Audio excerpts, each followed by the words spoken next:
hours later. Hey! What's happening? Okay, we got something really cool, really interesting happening today. I have a 5150 Iconic on the delivery truck on the way to my place right now. Now, I ordered this a couple days ago because you guys have been asking for this video. You guys have been asking for a fearless gear review on the 5150 Iconic because you guys want to know, does this thing sound good? Now, I'm taking a look at the design of it. Apparently, it doesn't have quite as many tubes as the original 5150, so naturally, it's going to sound worse, right? Especially when you consider, 99% of your tones coming from your speaker, not necessarily the amp head. Yeah, it's gonna be horrible. So I thought, okay, let's get one in here, let's unbox it, take a look. But we're not going to judge with our eyes because I'm gonna play through this thing, and I'm also gonna play through an original 5150, which I still have, and it's a phenomenal amp, and they're great. Unfortunately, after Eddie Van Halen died, the price on them went through the roof. So yeah, they're not quite as affordable as they used to be. I think I got my first 5150 used for like 600 Canadian back in 2005. Yeah, you could get them really cheap. These days, not so much. So let's get it in here, get it unboxed, and shoot it out against the original and find out if there's any truth to it being an inferior amp. Honestly, I don't know. I've never even heard it. I'm just going on your recommendations. That's how this show works. You guys ask for a review, I try and make it happen. Make sure you subscribe for that. Let's get to it.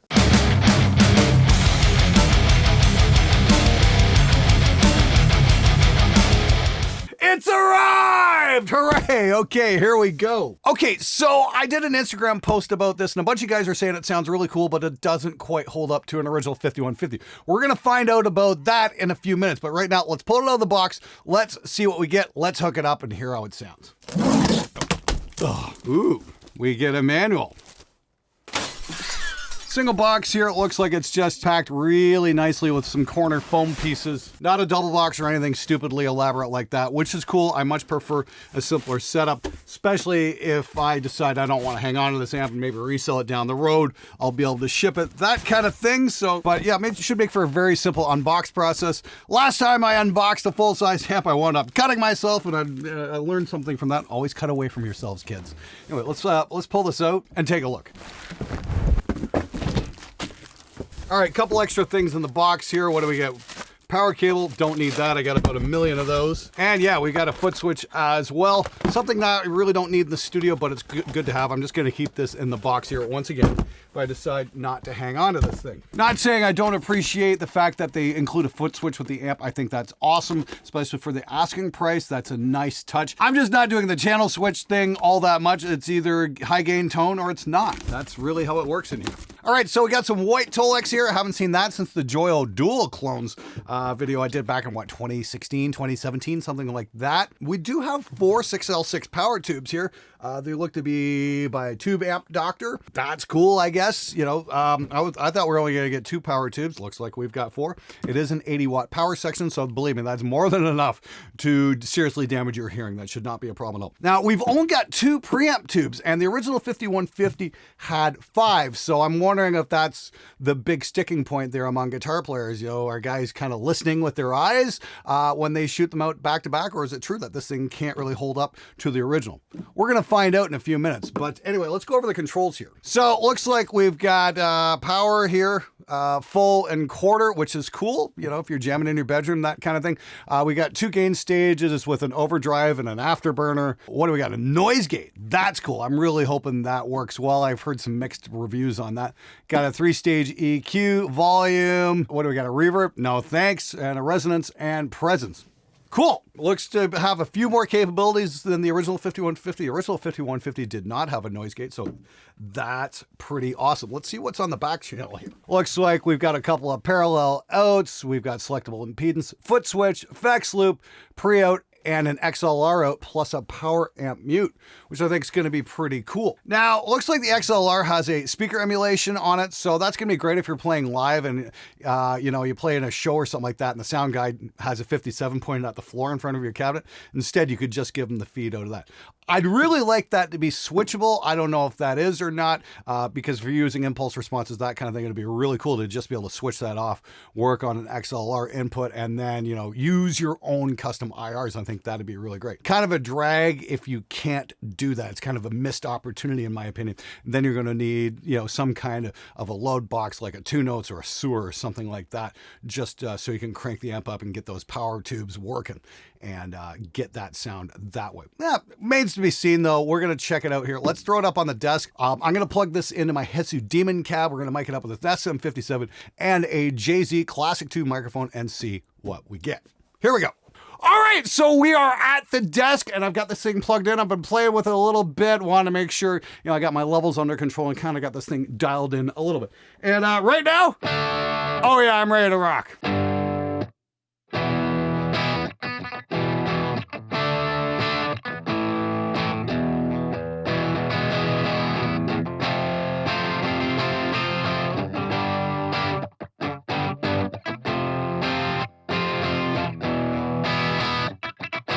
Okay, nobody on earth ever buys a 5150 for the clean channel. If you are looking for clean tones, get the fuck out of here because you came to the wrong video. The 5150 has always been a metal machine. Everything from Van Halen to In Flames, you fucking name it. Some of my absolute favorite rhythm tones ever have been done with the 5150 amp. Thank you, Frederick Nordstrom. You've done some amazing shit with this amp. Okay, green channel here. That's where we're on right now. I got a couple pedals set up because quite frankly, the noise gate on channel 2, I'm going to show you that in a minute. It's more useless than a Texas cop in a school shooting. Seriously, it's fucking terrible. We're on the green channel right now, just in clean mode. Dial that back a little bit. Yeah, okay, it's a clean tone on a 5150. Look, nobody's expecting miracles here. Kick in the overdrive, though. This is pretty impressive. I mean, like, I've always had to, you know, really crank over the overdrive on the green channel to get anything, you know, somewhat heavy on an original 5150, and this amp is no exception.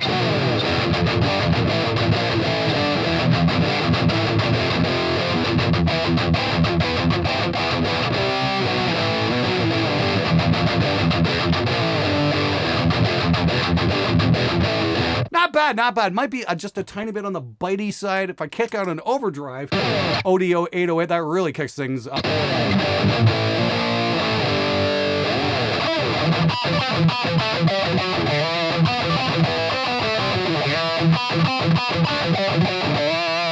Yeah, not bad for thrash tones, that's for sure. Like old school thrash.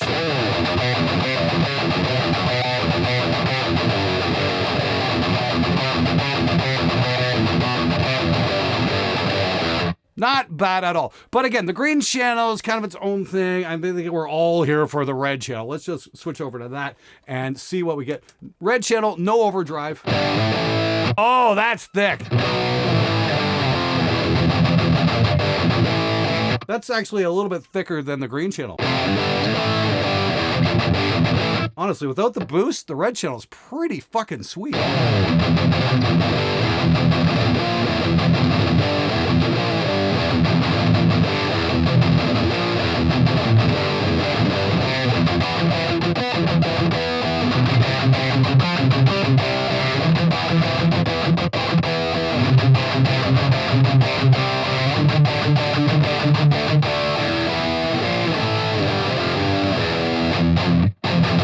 That's all kinds of fun. Now, they added a burn switch in here, and honestly, when I originally cranked the amp on, that's the first thing I did was I hit that, and I'm like, yeah, this amp sounds a little bit different. It sounds a little bit buzzier. That's because the burn switch here, it just kind of turns the amp into something a little bit different that isn't quite a 5150.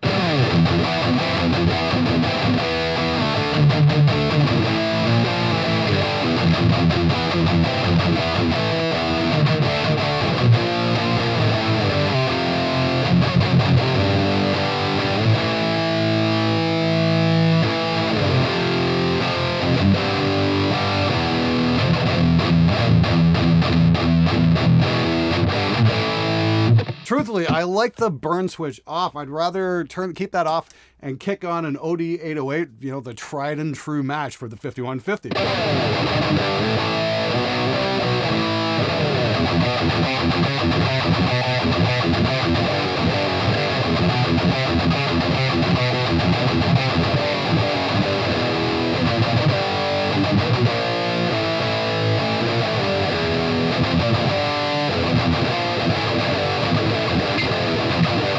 Yeah, that sounds really tight. I like that a lot. As opposed to the burn. The burn's a little bit sludgy. It's darker sounding, which is cool too.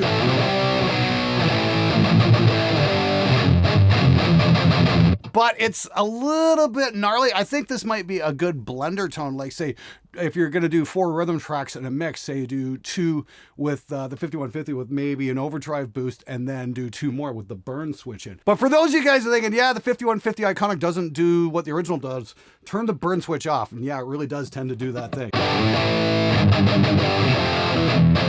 Now, notice I've got the EQ set fairly conservatively. I will say this, the presence on this amp definitely sounds a little bit different than it would on an original 5150. You have to be very, very conservative with it because it really goes a long way. If I crank this up,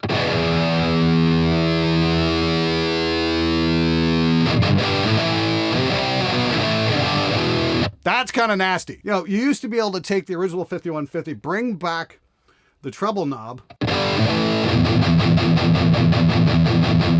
kind of counter it with the presence. I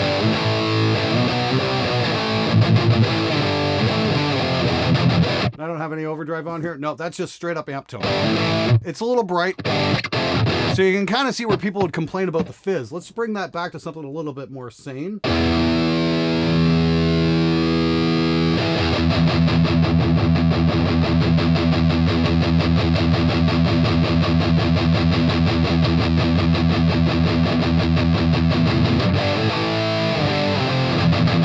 Yeah, the resonance has got a ton of bottom end. That's fucking cool. Again, crank up the low. What do we get? Yeah, that's a little muffly there. That might be a little too much. Let's bring that back. Again, 666 tones, kind of a good spot to go. Let's bring the resonance back to about 5.5. Presence to about 4.5. I kind of like where that's sitting right there.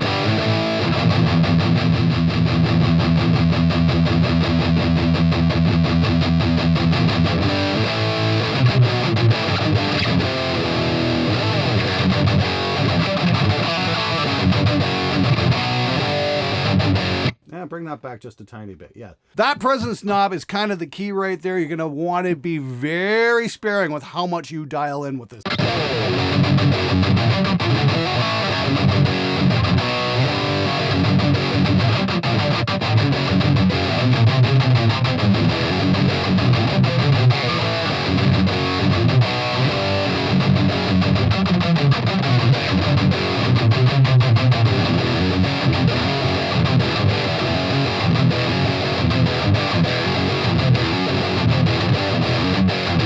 Yeah, kind of got to work on that one a little bit more. I sat down with Rust in Peace last night and jammed along to a couple tracks, and I learned a couple very important things. Number one, I've been playing Holy Wars way too fast, and I've been playing Lucretia not fast enough. So yeah, really got to work on the chops there. Okay, so that's the 5150 with the LTD. Let me grab a couple other guitars just for shits and giggles here and see what kind of sounds we can get out of this thing. So this has got standard tuning with EMGs. We're gonna grab that Solar V here in a second. That's tuned down to a D, and that's got some Seymours in it. Let's see what kind of tones we can get out of that thing. Now, I demoed this guitar a couple weeks ago, and I gotta say, I'm I can't make up my mind which one's my favorite V, the purple LTD or this red Cannibalismo Solar. They're both outstanding. Again, this one's tuned down a little bit, so we're gonna be in a different kind of area with tone. Oh, I'm in drop D too. Ooh. Yes, it definitely chugs.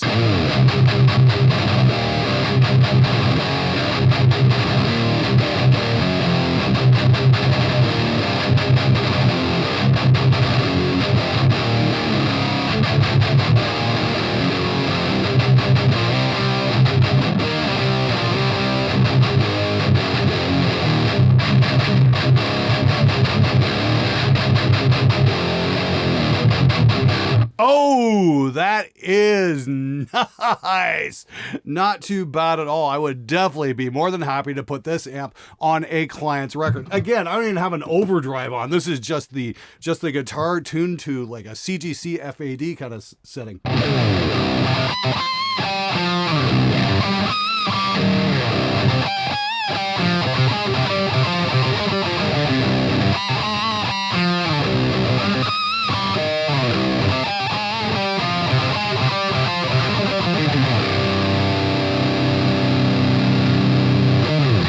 kinds of fun. Let's see if it does the no more tears thing. Oh yeah, let's see if I can get this right.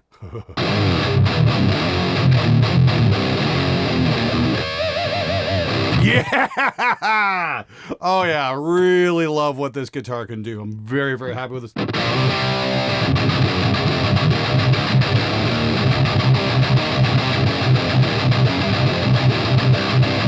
Cool, cool, cool. This guitar sounds brilliant through the 5150. Very happy with that tone indeed. Just to switch gears a little bit, let me grab that Harley Benton double cut that we had on a couple weeks back that a bunch of you guys were like, oh, you're never going to play that guitar again. You're never going to play that guitar again. This guitar really does hit way above its price point. Very cool stuff.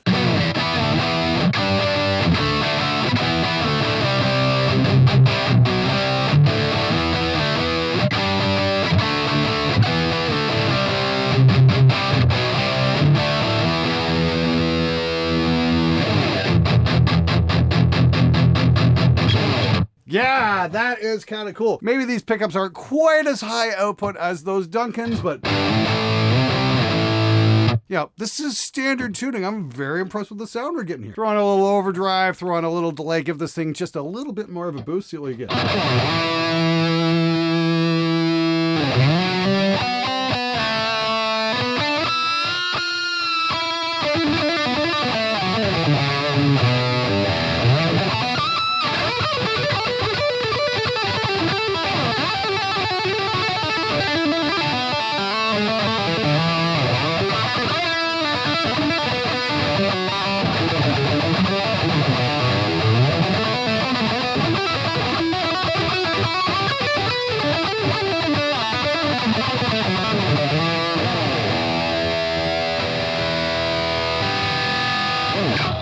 Cool.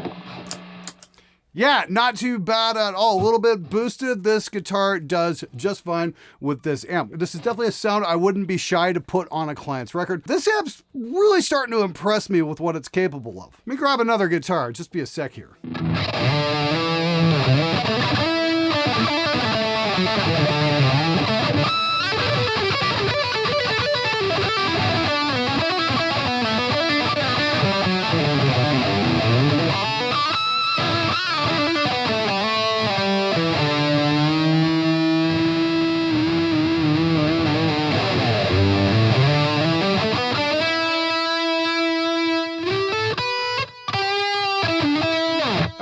Wow, that's the Strat. The Strat definitely delivers the goods. Even with the overdrive off, let's see what we get here. See if we get a little rhythm tone going with the standard tuned Strat with a humbucker. See if we get that old Priest vibe going on. Let's see what we got here.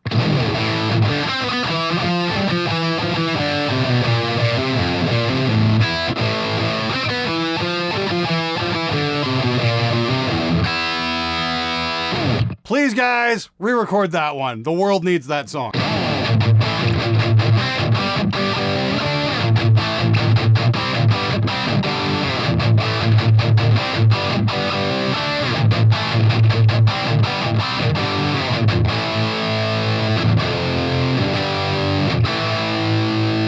Yeah, that really has a bit of that old Priest vibe going. Again, Strat just kind of does that thing, doesn't it?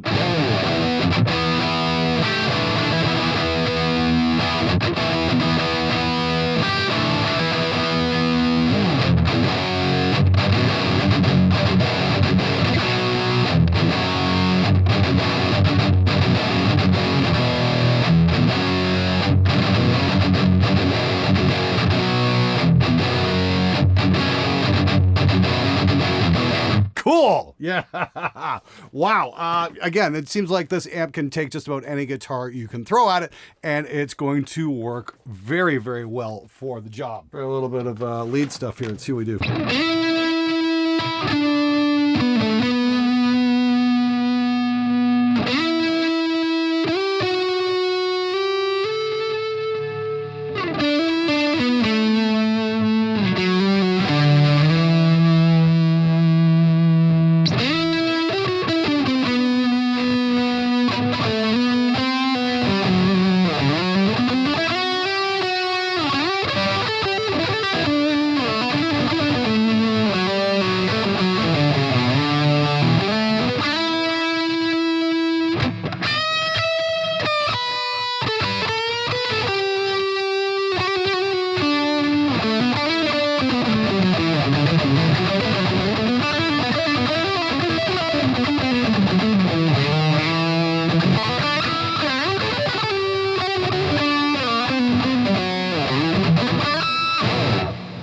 again, just a beautiful amp. It responds really, really nicely. The blocker does seem to be interfering ever so slightly. I'm not sure what the deal is, whether it's my pedal or the effects loop or whatnot. But yeah, for leads, it seemed to just punch it out altogether, and it seems to work just fine. But for heavy rhythms, you can gate that no problem, and you're not going to have an issue at all. By the way, guys, if you haven't seen my video on this Fender American Ultra Strat, please check it out. This guitar is just absolutely incredible, and it's the only guitar in my entire collection that I got out of the box. I'm like, nope, don't need to change the fucking thing. This thing's just perfect right from the get-go.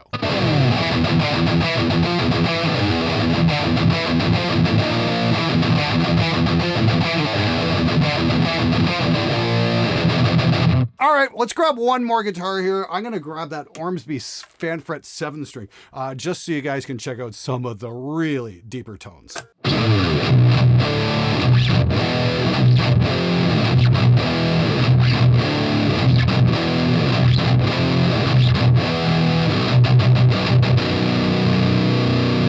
Try that with a little overdrive on.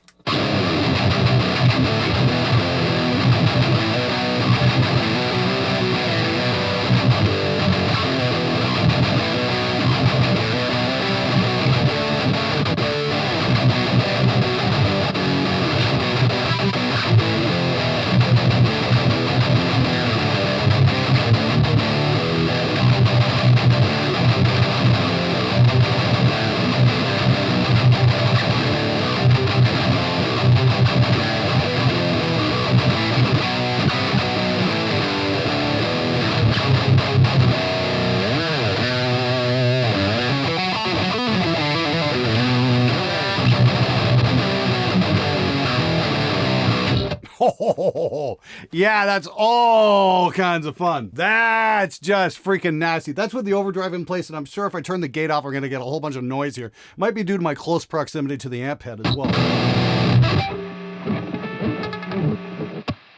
No, it's not half bad. That's definitely doable, that's for sure. Get your mind out of the gutters, you fucking degenerates. I really like the fact that we've got also a power level right on the front of the switch here. I mean, I got to 11 o'clock last night and I wanted to keep playing as I was trying the amp out, and I was just able to drop into low power mode and, you know, not scare my neighbors or get any noise complaints or anything. Check this out. This is really cool.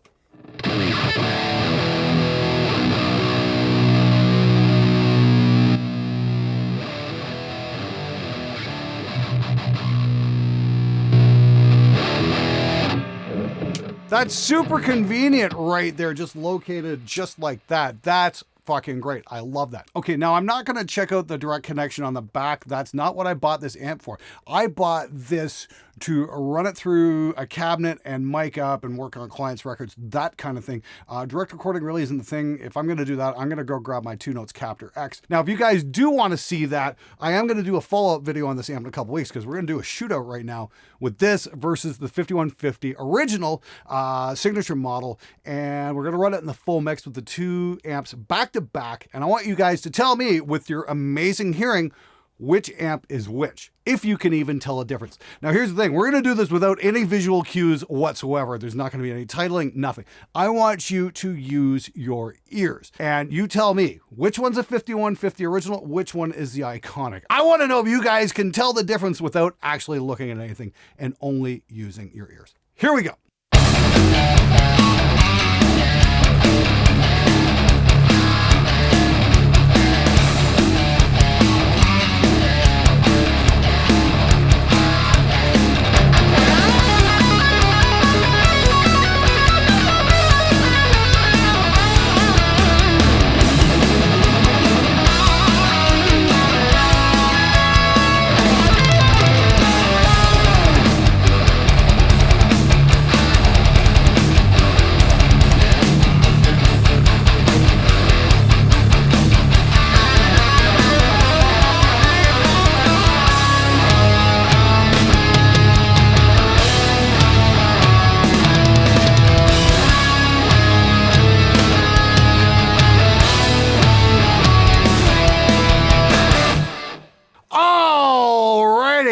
was a very interesting mix. Want to thank Luca from the SMG Discord as well as Jackson Ward for playing on that track. So that was the thing, guys. The only variable in that mix was the amp head. There was no overdrive pedal involved, no gate pedal, nothing. It was just the 5150 Iconic on the red channel versus the 5150 original on the red channel. No extra pedals, no nothing, just the guitar going through there. I matched the levels the best I could. If you can hear a difference, I want to know. I want you guys to write down the times where the swaps are. I want you to not only tell me where the swaps are, I want to know which amp is which. You tell me what's the better sounding amp. You guys tell me which one you think is the Iconic and which one you think is the original. Because I want to know, can you actually tell a difference without any visual cues? It's really great to, just sit there and twist some knobs and play with it with all that visual feedback and go, well, it's not as good as the original. No. If we use the same performance and run it through the different amps, can we really tell a difference?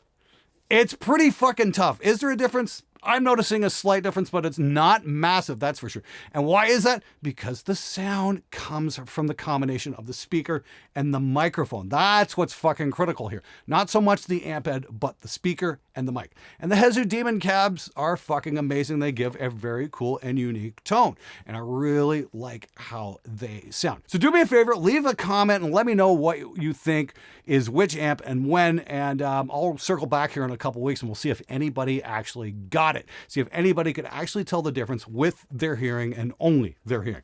Very curious to find out. But when it comes to amps, damn, I gotta say, EVH knocked this one out of the park. I wasn't expecting much, and I'm very, very, very happy with what I got. At $9.99 US, it's not exactly cheap, but then again, original 5150s are probably going for, $1,500, $2,000, that kind of thing these days. So this thing, I think, offers a fairly affordable alternative. A grand's not exactly affordable for a lot of people, but then again, it's not completely out of reach either. Not like some, much more expensive amps that might cost you $3,000 or $4,000. This one does the thing. It definitely delivers the goods. I'm very, very happy with the tones I'm getting out of this.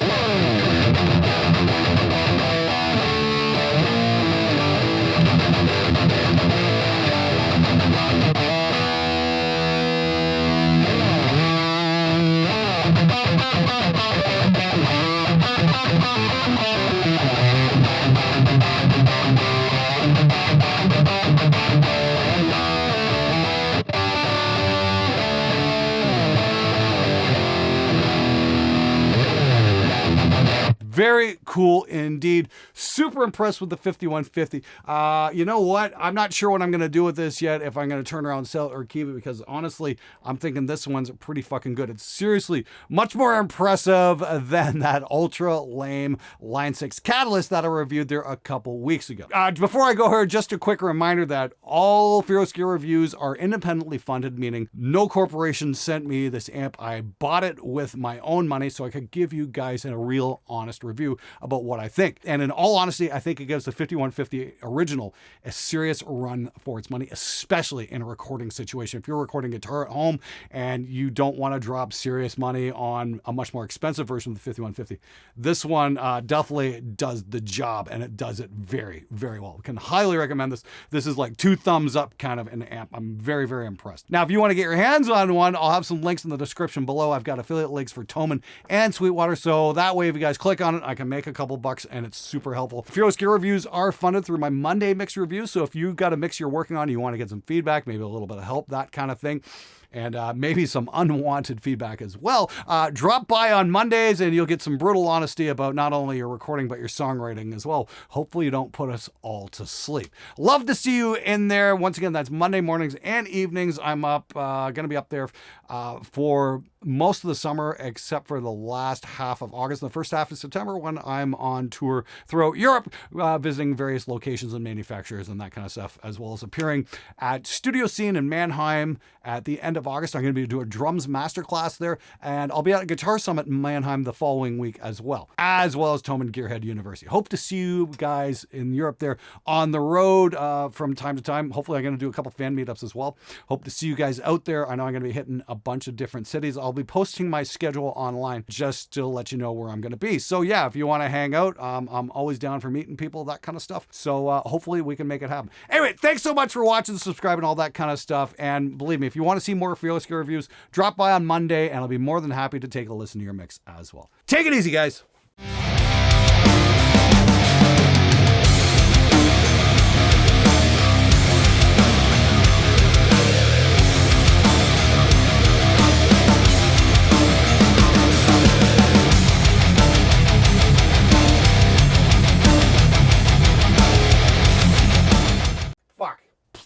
Ah!